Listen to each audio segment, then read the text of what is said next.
চিংড়ি মাছ দিয়ে ঢেঁড়সে তরকারি রান্না করা হবে, আলু ভর্তা করা হবে, মাছ ফ্রাই করা হবে, আর বেগুনের লাড়াটা করা হবে। এটা তো একবার দেখিয়েছিলাম বেগুনের লাড়াটা।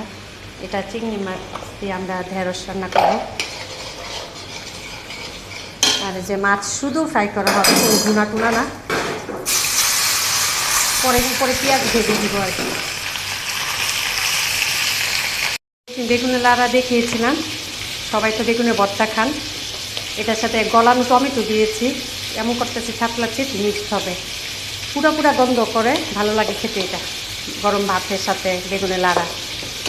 শুধু বেগুন পুড়ে ছোটো করে কেটে নিচ্ছি, আর টমেটো দিয়েছি, গলানো টমেটো।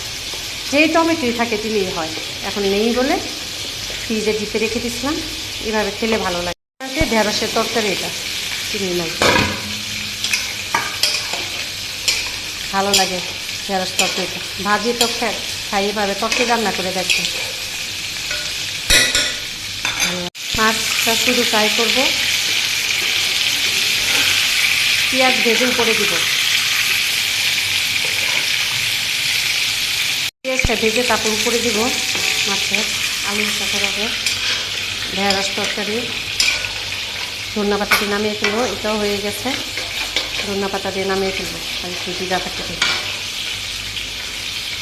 ভর্তাটা আমরা একটু পেঁয়াজটাকে ভেজে দিই, অনেকক্ষণ রাত পর্যন্ত থাকে। সরষের তেল দিয়ে পেঁয়াজটা ভেজে দিচ্ছি, কাঠি ভাজি করা হবে, মরিচ পাচ্ছি, এখানে একটু সামাই করা হবে। দুধটা ঘন করে তারপর সামাইটা দেবো।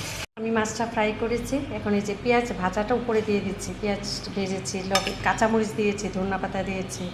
এভাবে মাছ ফ্রাই করে খেতে ভালো লাগে। পেঁয়াজটা ভেজেছি ধনিয়া পাতা কাঁচামরিচ দিয়ে, এখন এটা উপরে দিয়ে দিচ্ছি পেঁয়াজ ভাজাটা। এই যে ঢেঁড়স চিংড়ি মাছ দিয়ে বেগুনের লাড়া, আম ডাল, আমরা ডিপে কাঁচা আম রেখে দিয়েছিলাম। এটা হচ্ছে আলু ভর্তা করা হবে একটু করে, মরিচ ভাজা হইলে।